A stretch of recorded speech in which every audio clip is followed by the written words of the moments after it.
I'm going to use a little bit of this medium because this paint's going to be very dry on a dry, thirsty thing here. So if I take this and I put some pink in here. Right. A block of pink. Yep. Hot pink, straight out of the tube. Yep. Can you see how I'm just making it thin? So there's no fat lumps there at all. Yep. When I load up the brush, I only loaded up this part of the brush. Right. When I finish doing it, I wipe it off. Right. So over here, I pick up a bit of pale, like pure white. With that in my brush is fine. Yeah. But it'll become pink a bit like this. Yeah. If I do a blob of white over here, a little bit of medium to help it to flow a bit. So it's not so dry and thirsty on this board. And I do 2 separate panels, right? Yeah. So that's step 1. See, it's just digging more pink out of my brush. That's all right. We can deal with that.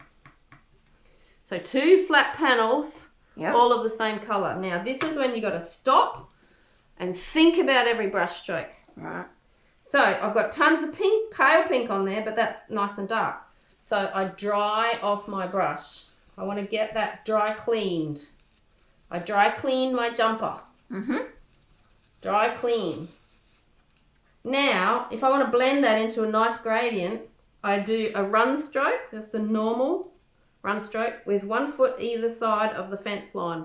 You haven't dipped it in anything? Nothing. No. All I'm doing is mixing the colour that's on the board here with the colour that's on the board here. Okay. Just using my brush as a tool.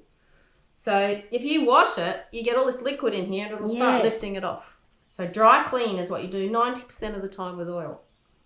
And so to do a blend of a gradient from one side to the other, you've got to first of all get rid of this hard line here. So you just run a run stroke, normal brush run stroke, half and half, along the fence line. You're right on the fence line, straddling the fence line. Yeah. And you go back and forth and back and forth and back and forth. And look what happens. Look what happens. Soft.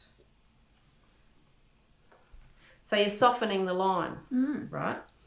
Then what you can do is you can start moving from this fence line across. See, I've got colour in there.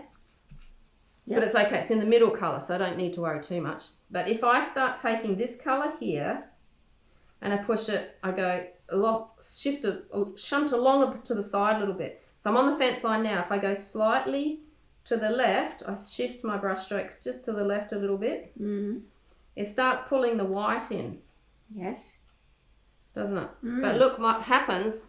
This is Bristle Zen. You know that you've got lots of dark paint on your brush now. So if you were to take that over into here, look what happens. Terrible. So you wipe it off. Then you start from the fence line and you start taking this colour over to the right here. And see, it gets slightly darker. Just slightly darker. It just looks lovely and blend, doesn't it? The thinner you keep it, the easier gradients are. Now I know I've got tons of pink on here. I've got to dry it off. Can you see I'm corralling my brush strokes to just this zone either side of the fence line. I'm not touching that and I'm not touching that. No. Don't go anywhere near the two extremes. Just work in the middle railway in here. And so if I start on this one, I go to the left a bit. And that pulls the white a little bit more to the left. Yeah. But I don't go anywhere near the far end. If I come back again, gently pull the dark, because I know I've got dark on my brush now. I pull the dark into the light. See what I'm doing? Yeah. It's darker there now. But now I know I've got light on here. So if I go back again, I'll be bringing light up into the dark again. And eventually you get so you can't see where it starts and stops.